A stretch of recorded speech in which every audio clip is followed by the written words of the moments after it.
प्रिय विद्यार्थियों, मैं डॉक्टर अशोक कुमार मीणा, सहाचार्य हिंदी विभाग, गौरी देवी राजकीय महिला महाविद्यालय अलवर, आप सभी का YouTube चैनल पर हार्दिक स्वागत है। आज हम रीतिकाल के बारे में चर्चा करेंगे। रीतिकाल, जिसे हम उत्तर मध्यकाल भी कहते हैं, पूर्व मध्यकाल यानी भक्तिकाल और रीतिकाल उत्तर मध्यकाल। भक्तिकाल को रचनाओं का या भाव पक्ष का या अनुभूति पक्ष का स्वर्ण काल माना जाता है, जबकि रीतिकाल को अभिव्यक्ति पक्ष का स्वर्ण काल माना जाता है। इसे एक नाम कलाकाल भी दिया जाता है, जिसमें कला पक्ष पर बहुत अधिक जोर दिया गया है। हिंदी साहित्य में रीतिकाल का समय 1700 ईस्वी से 1900 ईस्वी तक माना गया है। इस काल की कविता रीति के आधार पर विकसित हुई तथा रीतिकाल के अर्थ में रीति शब्द संस्कृत के काव्य शास्त्रीय रीति शब्द से भिन्न है। यहाँ मैं यह स्पष्ट करना चाहूँगा कि रीति शब्द का सर्वप्रथम प्रयोग आचार्य वामन ने किया। आचार्य वामन वो विद्वान हैं जिन्होंने रीति संप्रदाय का प्रवर्तन किया। साथ ही लगे हाथ में आपको यह भी बता देना चाहता हूँ कि संस्कृत काव्यशास्त्र में 6 संप्रदायों की चर्चा आती है, जिसमें रस संप्रदाय, ध्वनि संप्रदाय, अलंकार संप्रदाय, रीति संप्रदाय, वक्रोक्ति संप्रदाय, औचित्य संप्रदाय। इस प्रकार ये 6 संप्रदाय थे और 6 संप्रदाय अपने अपने को काव्य की आत्मा स्वीकार करते थे या कहते थे। जैसे ध्वनिरात्मा काव्यस, रसात्मक वाक्य काव्यम। ऐसे ही रीति संप्रदाय के संस्थापक या प्रवर्तक आचार्य वामन ने भी रीति के संदर्भ में कहा रीतिरात्मा काव्यस, कि रीति की ही काव्य की आत्मा है। इन्होंने रीति शब्द का सर्वप्रथम उल्लेख 9वीं शताब्दी में किया। उनके अनुसार विशिष्टा पद रचना रीति, क्या रीति किस आधार पर कही गई? विशिष्टा पद रचना। विशिष्ट पद रचना ही रीति है। संस्कृत काव्य शास्त्र में रीति को काव्य की आत्मा मानने वाला यह रीति संप्रदाय अलग संप्रदाय है। इसका प्रतिपादन, जैसा कि मैंने बताया है, कि आचार्य वामन ने किया और इनका जो प्रमुख काव्य ग्रंथ है वह है काव्यालंकार सूत्र में रीतिरात्मा काव्यस का उल्लेख किया है। उनके अनुसार काव्य की आत्मा रीति ही है। रीति ही काव्य को श्रेष्ठता की कसौटी प्रदान करती है। रीति के भी भेद इन्होंने बताए हैं। वैदर्भी रीति, पांचाली, गौड़ी, लाटी आदि रीतियों का विवेचन संस्कृत में आचार्यों ने किया है, किंतु हिंदी में रीति शब्द का प्रयोग अलग रूप में हुआ, जिसके अनुसार रीति का अर्थ ऐसा काव्य, यानी जिसके अनुसार रीति का अर्थ ऐसा काव्य जो अलंकार, रस, ध्वनि, गुण, नायिका भेद, छंद आदि काव्य शास्त्रीय प्रणालियों के आधार पर रचा गया काव्य हो। काव्य लक्षणों के आधार पर लिखने की पद्धति ही रीति के नाम से प्रसिद्ध हुई। यानी काव्य लक्षणों के आधार पर लिखने की पद्धति ही रीति के नाम से प्रसिद्ध हो गई। इस काल में हिंदी में लक्षण ग्रंथों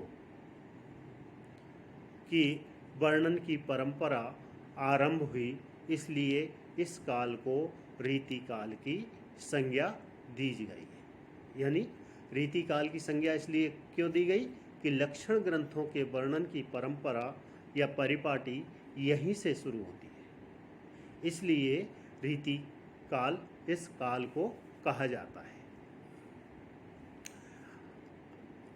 अब अपन इसके हिंदी के संदर्भ में रीति की चर्चा करें तो हिंदी में रीति शब्द का अर्थ विद्यापति के समय से एक अन्य अर्थ में होने लगा। वह है काव्य रचना प्रवृत्ति। किस अर्थ में? काव्य रचना प्रवृत्ति के अर्थ में,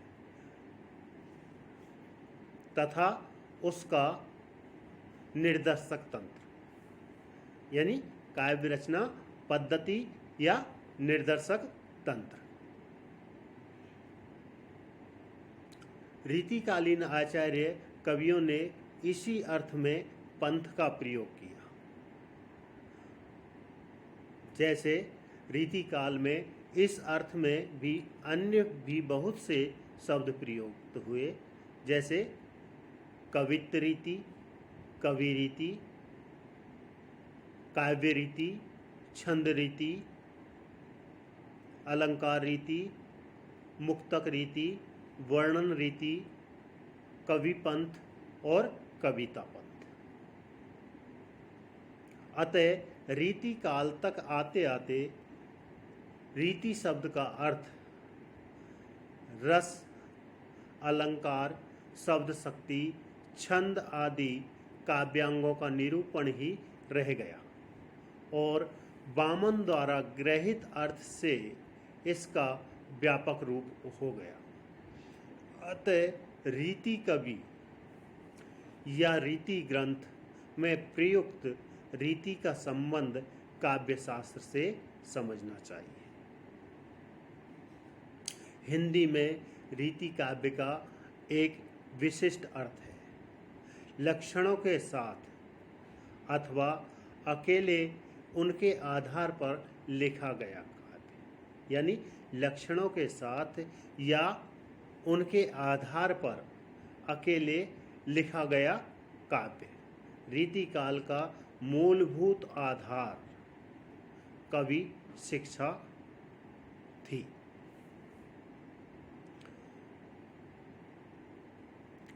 अब हम भक्ति काल से रीति काल कैसे अलग है, इस पर थोड़ी सी चर्चा करते हैं कि भक्ति काल में हिंदी कविता ने श्रेष्ठता के जिन शिखरों को स्पर्श किया था, उसके बाद रीति ग्रंथों की रचना स्वाभाविक थी। रीति काल सामान्यतः दो प्रकार की रचनाएं मिलती हैं। वो कौन कौन सी है? एक काव्य शास्त्रीय सिद्धांतों को छंदोबद्ध करने वाली रचना है। काव्य शास्त्रीय सिद्धांतों को छंदोबद्ध करने वाली रचनाएं मुख्यतः हिंदी के कवियों ने बहुत अधिक सफलता इस पद्धति में या इस प्रकार की रचनाओं में नहीं मिली। दूसरी प्रकार की रचनाएं वे रचनाएं जो काव्य लक्षणों को प्रतिपादित करने की दृष्टि से नहीं लिखी गई, बल्कि इस कोटि की रचनाओं में भाषा, भाव और शैली सभी का निखरा हुआ रूप है।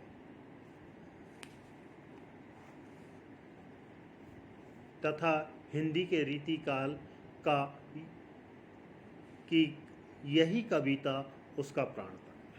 यानी काव्य लक्षणों को प्रतिपादित करने की दृष्टि से नहीं लिखी गई, बल्कि इस कोटि की रचनाओं में भाषा, भाव और शैली सभी का निखरा हुआ रूप है।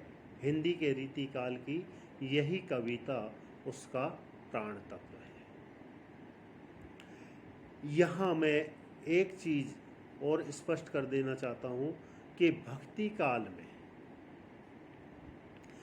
भक्ति के संदर्भ से जितनी मनुष्यता ने ऊंचाइयां प्राप्त की पारलौकिकता में या लोक मंगल की स्थिति में, वही चीज़ें रीति काल तक आते आते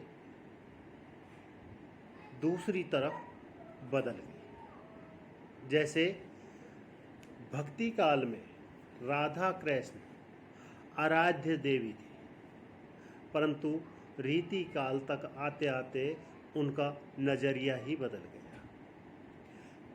आचार्य भिखारी दास इसी संदर्भ में कहते हैं, आगे के सुकवि रीजई है तो कविताई है, नहीं तो राधिका कन्हई सुमरन को बहानो है। यानी जो कवि अगर रीझ जाते हैं कविता पर तो कविताई है, नहीं तो राधिका और कृष्ण का सुमरन तो हो रही रहा है।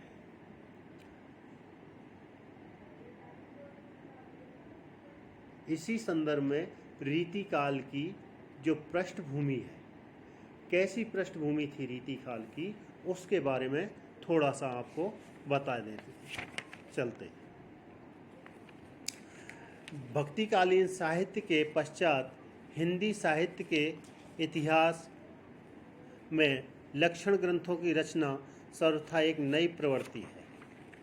भक्ति साहित्य जहाँ पारलौकिक सुखों और निवृत्ति मार्ग का अनुमोदन है, यानी भक्ति मार्ग क्या थी? पारलौकिक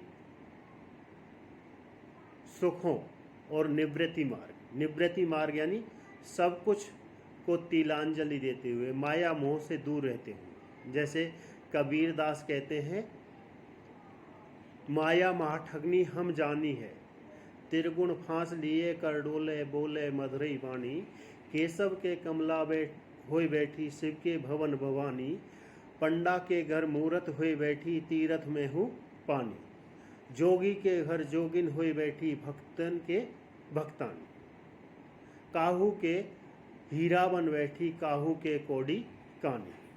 तो इस प्रकार कबीर दास सांसारिक मोह माया से आम जन को सावचेत करते हैं। इसी प्रकार तुलसीदास भी कहते हैं, राम जप राम जप राम जप बावरे।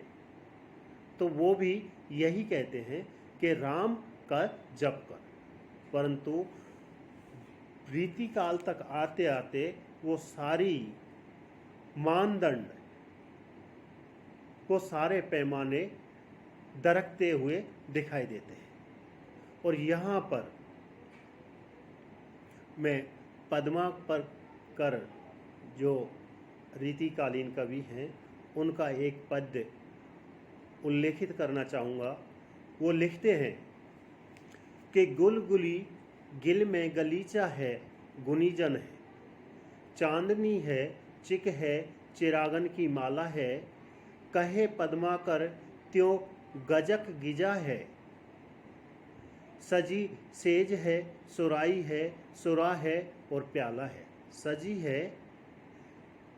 सजी सेज है सुराई है सुरा और प्याला है, शिशिर के पाला को व्यापत ने कसाला है, शिशिर के पाला को व्यापत ने कसाला है, तिन्हें जिनके अधीन ऐते उदित मसाला है, तान तुक ताला है विनोद के रसाला है, सुबाला है दुसाला है विशाल चित्रशाला है। यानी यहाँ पर कवि पद्माकर ने रीति काल की जो पृष्ठभूमि है उसको पूर्णतया उजागर कर दिया है कि रीति काल, जो भक्ति काल पारलौकिक सुख और निवृत्ति मार्ग को अपनाकर उच्च शिखर पर पहुंच गया था, वहीं रीति काल पारलौकिकता की जगह ऐहिकता की ओर उन्मुख हो गया और निवृत्ति की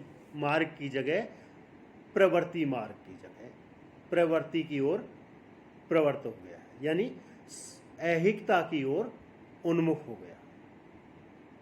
यानी यह संसार है, इसको अच्छी तरह से जीवन मिला है इस संसार में, तो इसको जम के जिया जाए, इसमें कहीं कोई कोर कसर ना रह जाए। यह रीतिकाल की पृष्ठभूमि है। आज इतना ही, धन्यवाद।